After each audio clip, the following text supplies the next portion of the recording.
Kembali bersama Mapikor TV Berita.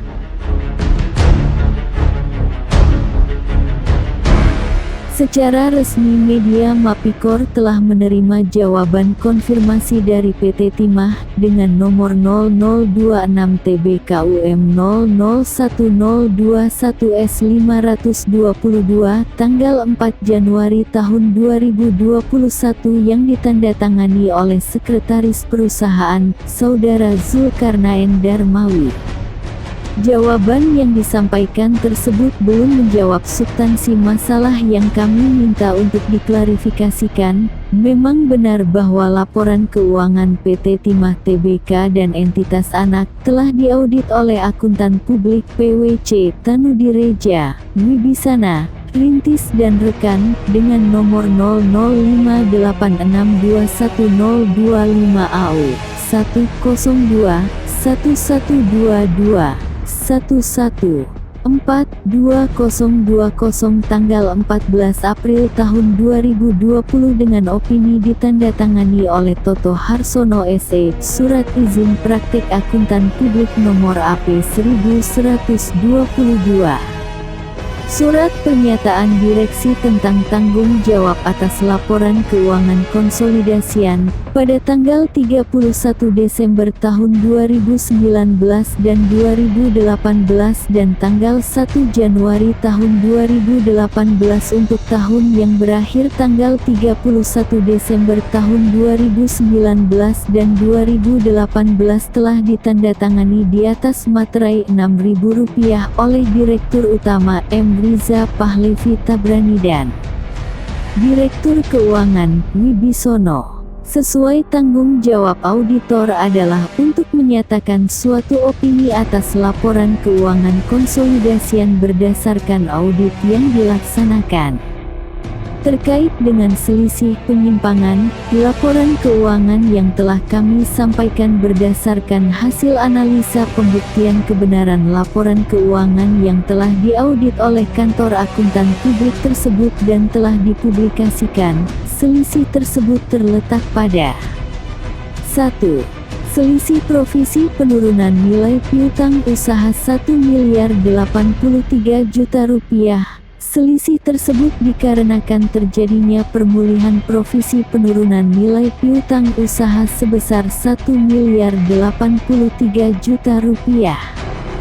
Pemulihan penurunan nilai piutang usaha ini seharusnya pada laporan laba rugi disajikan sebagai pendapatan non-operasional, sehingga atas beban periode lalu telah terhapuskan. Hal ini dikarenakan pada saat periode lalu, ditetapkan provisi penurunan nilai akan dicatat.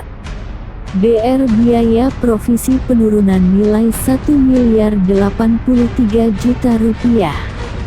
Cr. Cadangan provisi penurunan nilai Rp1.083.000.000. Pada saat pemulihan, maka dicatat Dr. Cadangan provisi penurunan nilai Rp1.083.000.000. Cr. Pendapatan non-operasional Rp1.083.000.000. Dikarenakan pada laporan laba rugi atau catatan laporan keuangan tidak ada pengakuan pendapatan non-operasional atas pemulihan provisi penurunan nilai ini, maka pemulihan provisi penurunan nilai ini bertujuan untuk menaikkan nilai bersih piutang usaha dari yang seharusnya sebesar Rp1.083.000.000. 2. Selisih pada provisi penurunan nilai persediaan Rp106.953.000.000 pada laporan laba rugi dan catatan 25, 26, dan 29 laporan keuangan tidak ada pengakuan beban provisi penurunan nilai persediaan sebesar Rp106.953.000.000. Hal ini menyebabkan provisi penurunan nilai persediaan yang disajikan pada catatan 8 laporan keuangan terindikasikan, diduga, untuk menurunkan nilai bersih persediaan di neraca dari yang seharusnya disajikan. 3. Selisih beban penyusutan properti investasi Rp246.293.000.000, beban penyusutan dan amortisasi yang disajikan pada catatan 25 dan 26 laporan keuangan adalah: catatan 25 harga pokok penjualan Rp793.012.000.000. Catatan 26 beban administrasi dan umum Rp54.664.000.000. Jumlah beban penyusutan dan amortisasi pada laporan laba rugi Rp847.676.000.000. Beban penyusutan yang disajikan pada 3.1. Catatan 13 daftar aset tetap. Penambahan akumulasi penyusutan, beban penyusutan Rp18.781.000.000. 3.2. Catatan 16 properti pertambangan. Penambahan akumulasi penyusutan, beban penyusutan Rp246.293.000.000. Penambahan akumulasi amortisasi, beban amortisasi Rp28.895.000.000. Jumlah beban penyusutan dan amortisasi yang disajikan pada catatan 13 dan 16 laporan keuangan adalah sebesar Rp1.909.969.000.000, yaitu dari Rp818.781.000.000 ditambah Rp26.293.000.000 ditambah Rp28.895.000.000 sama dengan Rp1.093.969.000.000.